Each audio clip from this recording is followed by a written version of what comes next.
बिस्मिल्लाहिर्रहमानिर्रहीम। अस्सलाम वालेकुम नाज़रीन, आप यूट्यूब चैनल देख रहे हैं। मैं इमरान खान हूँ। सुबह का वक्त है, आप ये वीलॉग फजर के बाद देख रहे होंगे और इमरान खान साहब को पेश किया जाएगा अदालत में। ये पहली रात थी इमरान खान साहब की जो गिरफ़्तारी में गुजरी है। साबिक़ वज़ीर-ए-आज़म है वो पाकिस्तान के।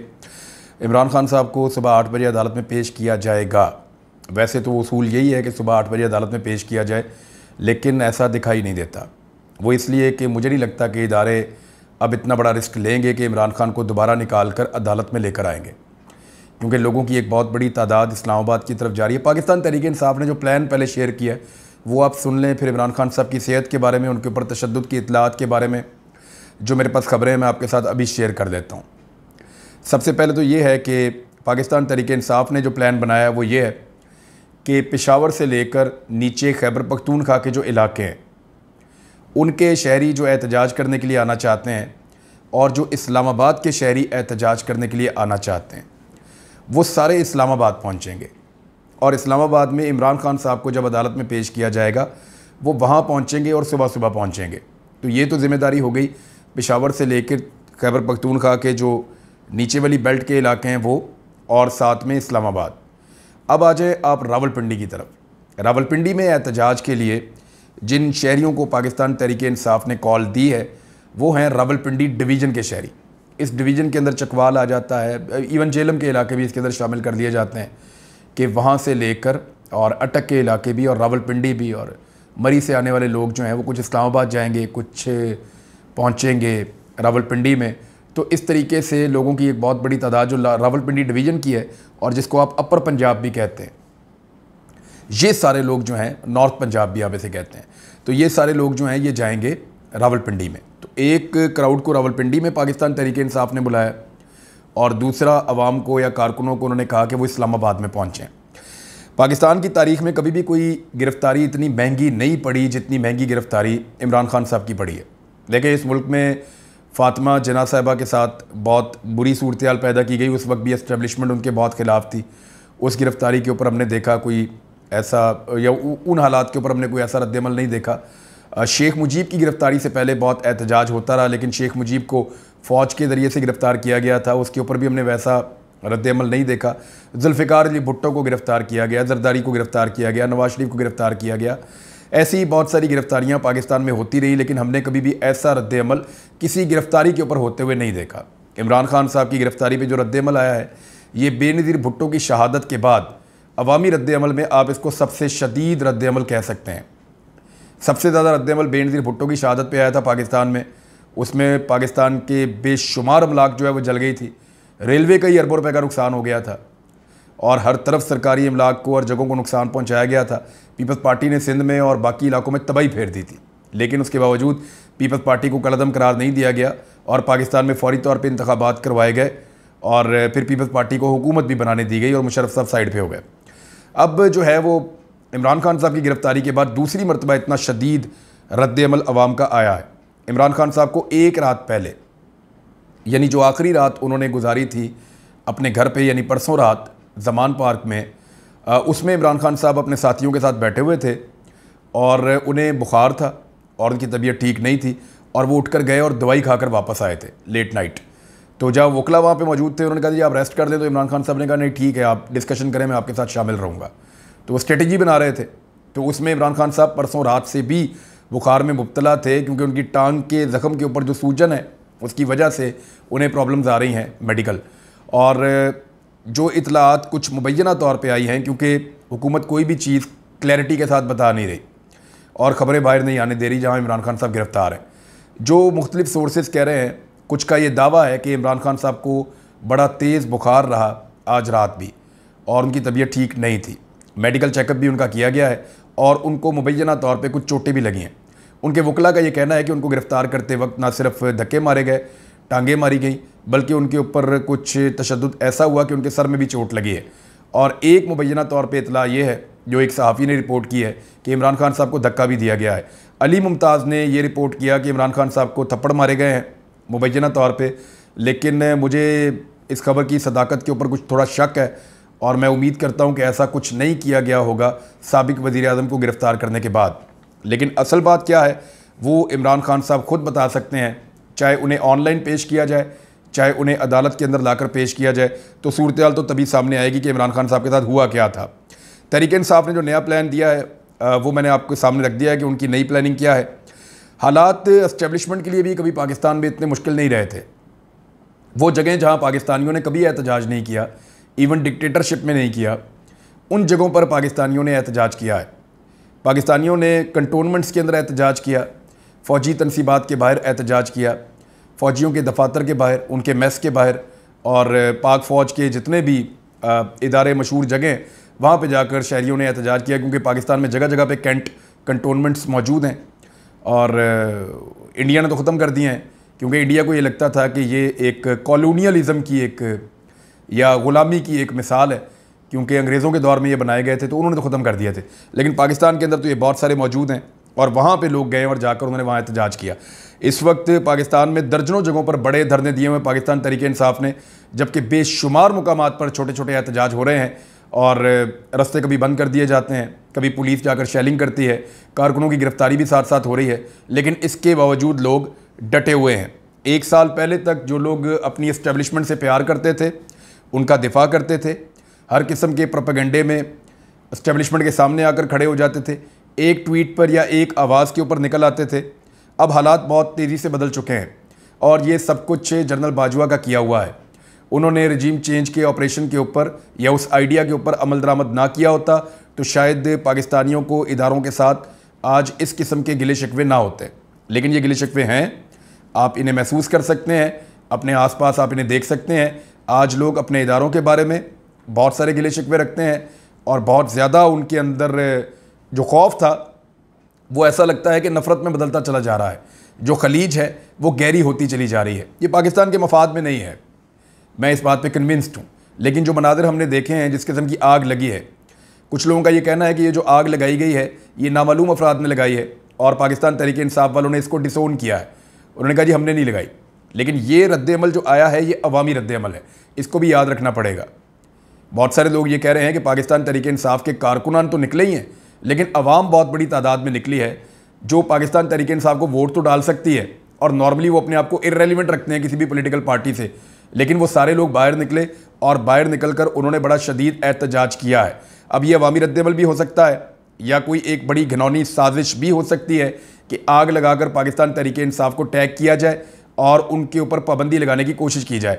अब आने वाले दिनों में आप देखेंगे पाकिस्तान तहरीक इंसाफ के खिलाफ एक बयानिया बनाएगी PMLN और उनके हवारी कि ये सियासी जमात नहीं है, ये दहशतगर्दों का टोला है। इसमें तहरीक लब्बास का मीडिया सेल भी इस्तेमाल किया जाएगा, PMLN का मीडिया सेल भी इस्तेमाल किया जाएगा और जो भर्तियाँ 300-400 की गई हैं नई मीडिया सेल के अंदर, उनके सैकड़ों जो ट्विटर अकाउंट हैं वो एक्टिव हो चुके हैं, उन सबको भी इस्तेमाल किया जाएगा और ये कहा जाएगा कि तहरीक इंसाफ तो एक दहशतगर्द जमात है और ये साबित करने की कोशिश की जाएगी और इस जमात पर पाबंदी लगाने की कोशिश की जाएगी इलेक्शन कमीशन ऑफ पाकिस्तान में। इलेक्शन कमीशन ऑफ पाकिस्तान आप पहले ही जानते हैं कि किस तरह का है, वो इस तरह के मामले के ऊपर क्या करेगा, वो तो कठपुतली है, जैसा उसे कहा जाएगा वो वैसे ही करेगा। लेकिन ये मामला अदालत में चैलेंज हो जाएगा। अवामी रद्द-ए-अमल को आप कभी भी एक पॉलिटिकल पार्टी के साथ नहीं जोड़ सकते और ये आग कौन लगा रहा है ये अभी भी एक बड़ा सवाल है और पुलिस कहाँ गायब हो जाती है ये भी एक बड़ा सवाल है। आग लगाने के वाक़यात को, तोड़ फोड़ को किसी भी सूरत जस्टिफाई नहीं किया जा सकता और ये कोई भी करे ये गलत है। और इसी तरह गलत है जैसे शहरियों के ऊपर सीधी गोलियां चलाना गलत है। शहरियों की शहादतों की इतला मिल रही है, साथ ही साथ शहरी जो हैं वो ज़ख्मी भी हो रहे हैं, उन्हें गिरफ्तार भी किया जा रहा है और मैंने कुछ मनाज़िर ऐसे देखे हैं कि लोगों को गोलियां लगी हुई हैं, इसके बावजूद वो डट कर खड़े हुए हैं। देखें, जिस्म भी अपने हैं, गोलियां भी अपनी हैं, लहू भी अपना है, मुल्क भी अपना है, लेकिन इसके बावजूद इस हालात में पाकिस्तान को पहुंचा दिया गया है और जिस शख्स ने पहुंचाया है वो ख़ुद पाकिस्तान में मौजूद भी नहीं है। वो अपनी फैमिली के साथ पाकिस्तान से बाहर मुबैना तौर पे मौजूद है और अपनी लाइफ इंजॉय कर रहा है। डिपेंड करता है कि पाकिस्तान तहरीक इंसाफ के लोग कब तक एहतजाज कर सकते हैं। यानी इमरान खान साहब का आने वाला मुस्तकबिल इस बात के ऊपर मुनहसर है कि पाकिस्तान तहरीक इंसाफ के लोग इस एहतजाज को कितना लंबा ले जा सकते हैं। मैंने ये महसूस किया है कि लोग बहुत गुस्से में हैं। मैंने असल गमो गुस्सा जो है पाकिस्तान में पहली मरतबा आज महसूस किया है सारा दिन के अंदर और कल के दिन में महसूस किया है। और मुझे लगता है कि अगर लोगों का ये गमो गुस्सा इसी तरह रहा और लोग रद्द-ए-अमल देते रहे, यानी तोड़ फोड़ ना करें, वो एहतजाज करें आइन और कानून के दायरे में रहते हुए, तो फिर घुटने टेकने पड़ जाएंगे उन तमाम ताकतों को जो बंद कमरों के अंदर फैसले करती हैं। इंटरनेट सर्विस बंद कर दी गई है, कारोबारी ज़िंदगी पूरी तरह मुअत्तल हो गया है। पाकिस्तान के तमाम बड़े शहरों में और पूरे मुल्क को अरबों रुपए का नुकसान होगा इंटरनेट सर्विसेज के बंद होने से। इस जदीद दौर के अंदर आप दुनिया से अपने आप को काट कर नहीं रख सकते और शहरियों से मालूमात की रसाई का हक नहीं छीन सकते। लेकिन ये इस वक्त पाकिस्तान में 21वीं सदी में किया जा रहा है। जो केस इमरान खान साहब पर बनाया गया है उसमें एक शख्स का नाम नहीं लिया जा रहा। हुकूमत शर्मा रही है और सब शर्मा रहे हैं। वो नाम है मलिक रियाज साहब का। कोई भी वो नाम लेने के लिए तैयार नहीं है। मैं आपको बड़ी क्लैरिटी के साथ बता देता हूँ कि इसमें मलिक रियाज साहब का नाम कोई भी नहीं लेगा और लेना भी नहीं चाहता, और उनका नाम लिए बगैर ये केस टकेगा नहीं है। मलिक रियाज साहब से पैसे वसूल किए गए थे बरतानिया में, वो यहाँ पे एडजस्ट किए गए थे। ये खबर मैंने भी दी थी और इसके ऊपर हुकूमत ने एक मौक़िफ़ भी पेश किया था। लेकिन बात यह है कि अपोजिशन ने तो इस पर उस दौर में भी बात नहीं की, वो तो इस पर अब भी बात नहीं करती। और क्या मलिक रियाज साहब को गिरफ्तार करके उनसे भी तफ्तीश की जाएगी? क्योंकि इसमें सबसे बुनियादी नुक्ता तो मलिक रियाज साहब हैं, और अगर उनके पीछे नहीं जाते तो इमरान खान के पीछे जाने का तो बिल्कुल कोई फ़ायदा ही नहीं है। जहाँ तक अलकादर ट्रस्ट की बात है तो वहाँ पर यूनिवर्सिटी बन रही है, वहाँ की सूरत हाल आप जाकर देख सकते हैं। वो ज़मीन इस वक्त ट्रस्ट के नाम के ऊपर है, और वो भी एक ऐसा केस है जिसका ना सर है और ना पाँव है।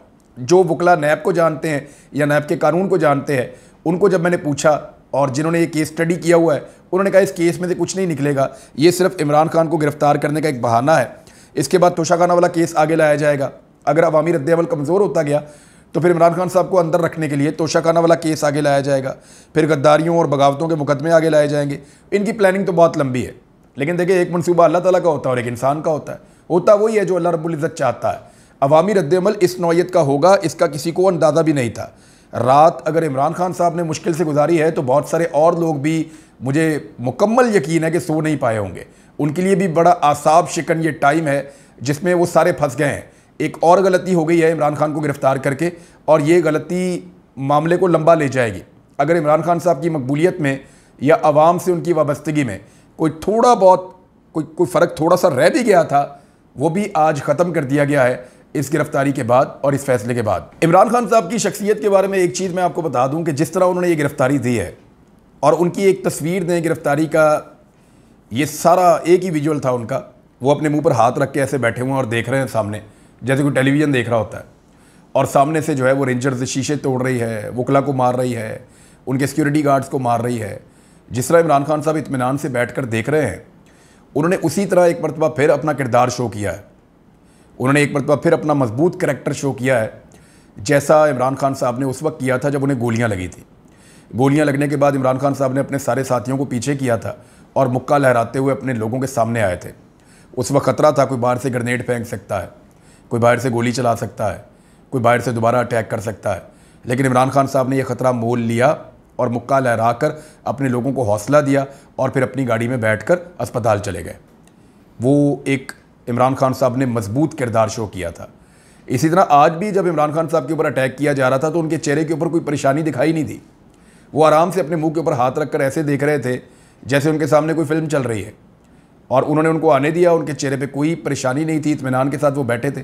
लेकिन जो सलूक इमरान खान के साथ किया गया और जो बताया जा रहा है मुबैना तौर पे कि बाद में सलूक किया गया, वो इंतहाई नामुनासिब है और बड़े अजीबोगरीब किस्म के दावे लोग कर रहे हैं।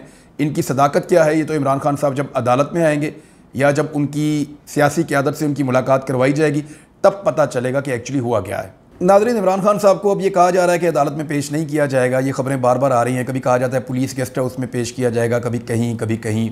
तो ये जगह भी तब्दील की जा सकती है, किसी और जगह पर भी किया जा सकता है, उस मुकाम को खुफिया भी रखा जा सकता है। लेकिन इमरान खान साहब के वकला को बताना पड़ेगा कि कहाँ पे जाना है ताकि वकला वहाँ पे पहुँचें। इमरान खान साहब की जो सीनियर लीडरशिप है उन्हें मौका दिया जाएगा उनसे मुलाकात करने का। तो ये कुछ तो हुकूमत को जो है वो करना पड़ेगा। ऐसे हो नहीं सकता कि आप बिल्कुल एक आदमी को अलग थलग कर दें और आप कोई किसी किस्म की एक्सेस ना दें।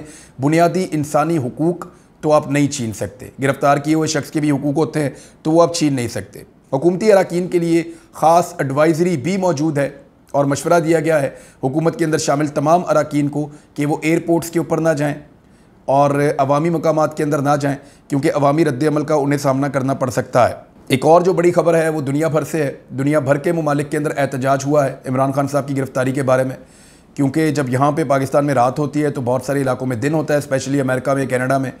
वहाँ पे एहतजाज किया गया, यूरोप में एहतजाज किया गया, बरतानिया में एहतजाज किया गया। एक बहुत बड़ा एहतजाज एवनफील्ड अपार्टमेंट्स के बाहर हुआ। नवाज शरीफ के घर के बाहर अवाम बहुत बड़ी तादाद में पहुँच गए। ओवरसीज़ पाकिस्तानियों ने ऑस्ट्रेलिया में एहतजाज किया, यूरोप के सारे मुल्कों के अंदर तकरीबन एहतजाज हुआ है और अब एहतजाज का सिलसिला बढ़ता चला जाएगा ओवरसीज़ पाकिस्तानियों की जानिब से भी। जैसे ही वीकेंड आएगा तो वहाँ पे बहुत बड़े बड़े एहतजाज होंगे और आलमी रहनुमाओं को भी बताया जाएगा और दुनिया भर के अंदर जो इंसानी हकूक़ की तंजीमें और इदारे हैं उनके साथ ओवरसीज़ पाकिस्तानी राब्ते कर रहे हैं और उन्हें बता रहे हैं कि पाकिस्तान में इमरान खान साहब की गिरफ्तारी और किस किस्म की सूरत-ए-हाल पैदा की गई है। अब मामला यह है नाज़रीन कि जिस हुकूमत के पास किसी किस्म की कोई मनसूबाबंदी नहीं है कि अगले महीने वो 3.7 अरब डॉलर कैसे वापस करे कर्ज़े का, वो ये मनसूबा बना रही है कि इमरान खान साहब को कैसे अदालत में पेश करना है, कैसे उसका रास्ता रोकना है, कैसे मज़ीद लोगों को गिरफ़्तार करना है, कैसे लॉकडाउन लगाना है, किस तरीके से लोगों को और पाकिस्तान तरीके इंसाफ को महदूद करना है। तो हुकूमत की तवज्जो असल काम की तरफ अभी भी नहीं है। पाकिस्तान में महंगाई अपने उरूज के ऊपर है, मईशत पूरी तरह तबाह हो चुकी है। पूरे पाकिस्तान को गड्ढे के अंदर फेंकने के बाद अब फाइनली जिस आदमी के साथ लोगों ने उम्मीद बांधी थी कि ये आदमी हमें इन हालात से निकालेगा, उस आदमी को भी निशाने इबरत बनाने की कोशिश की जा रही है। मुल्क में इस वक्त तमाम इम्तहानात और क्लासेस जो हो रही हैं वो सारी की सारी मुलतवी कर दी गई हैं। कारोबारी मराकज़ और इदारे बंद रहेंगे और ये सब कुछ उस ज़िद का नतीजा है कि जिस शख्स को हम सब ने मिलकर निकाला है, कहीं वो शख्स अवाम के कंधों पर बैठ के या अवाम की ताकत के साथ वापस ना आ जाए। कुछ लोग जो है वो इंटरनेट की बंदिश की वजह से अपडेट नहीं कर पा रहे और अपडेट दे भी नहीं पा रहे। तो मेरे ख्याल में अगर किसी के पास कोई विजुअल मौजूद है तो वो थोड़ा सा ट्रैवल करके देखे, क्योंकि मैं भी एक दूर इलाके में आया हूँ इंटरनेट की तलाश में। हर जगह पे इंटरनेट मौजूद नहीं है और बड़ी मुश्किल से ये विजुअल्स हम आप तक पहुँचा रहे हैं और ये वीडियोज़ आप तक पहुँचा रहे हैं। सबसे बड़ा इम्तिहान पाकिस्तान तहरीक इंसाफ के लिए आज के दिन में ये होगा कि वो मोमेंटम को कैसे कायम रख सकते हैं, ख़ास तौर पर इस्लामाबाद और रावलपिंडी में। अब तक के लिए इतना ही। अल्लाह हाफ़िज़।